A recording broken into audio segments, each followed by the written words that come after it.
Рамазан жақындады. Демек, ауыз ашар сәт, құрма, су дегендей, яғни құрманың сезоны басталды. Бұл құрма берекелі жеміс.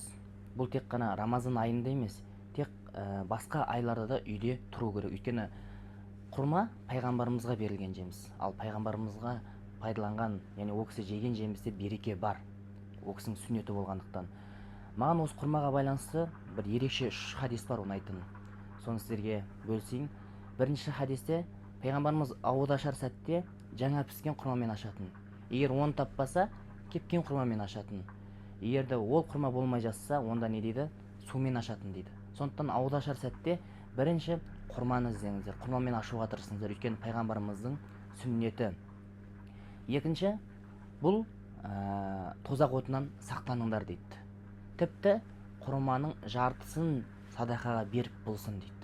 Яғни басқа нәрсені келтірсе де болатын еді, бірақ осы жерде құрманы айтуына байланысты бұл да бір құрмаға берілген бір ерекшелік. Және де үшінші хадисте ер адам өзінің отбасына жұмсаған, әйеліне, бала шағасына жұмсаған жаңағындай ақшасы, қаражатынан сауабын алады дейді. Яғни Алла Тағала сол үшін де сауап береді. Олар міндетті ғой, бірақ соны жұмсаған үшін сауап береді.